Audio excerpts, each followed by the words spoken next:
Hey everybody, I'm Sean Swelling, a producer on SSX. My areas of the game are presentation, campaign, and characters. So the characters SSX aren't necessarily changing, they're being evolved and updated to match the new challenges that are going to be in this game. A lot of new adventures for the characters, and a lot of that's going to be around the gear and what they're wearing. I'm going to show you where we were in the past with the characters and where we're going now. We have SSX Tricky, 3, On Tour, and Blur, and here's the lineup of the characters. And as you can see, they've all gone through their different variations, from wearing t-shirts on the mountain to crazy kind of clothes and afros and the whole bit. Now I'm going to hand you off to Ron, who's going to talk about Elise Riggs, one of my favorite characters, and explain the process we go through to take her from where she was into what she's going to be in this new game.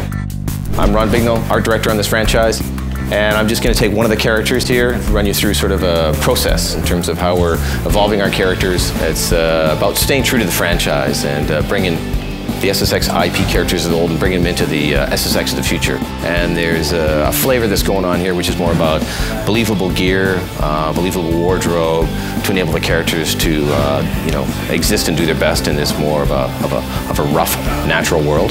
Over here, just a few small images from SSX, SSX Tricky, SSX 3, On Tour, and Blur.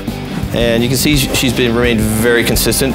I think the artist, depending on who the character lead was, probably had a little bit of anatomical fun in terms of her build, but that's what character artists do. These images here is the current concept art that we're working with in terms of evolving Elise. This gives you kind of a look at the process we go through. I mean, you can just tell from a build and proportion, she's very true to where she was. I mean, this is not a simulation sports game. This is not anatomically correct models. This is, sort of superheroes on a snowboard. So we're pushing proportions, pushing scale, and well, that is there to support, the over-the-top gameplay and the exaggerated worlds that they live in. So that's it for taking a look at the concept art and the process we go through to create our IP characters. Let's take a look at Mike Christensen's work. He's our character modeler lead, and see Elise in game.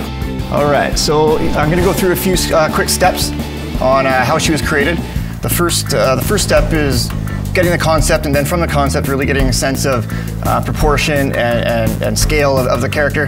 Here we're just showing a quick demo of the base meshes, where you start from. Once that step's done, we get into a software package where it's more all about the detailing, things like wrinkles, materials, pore detail.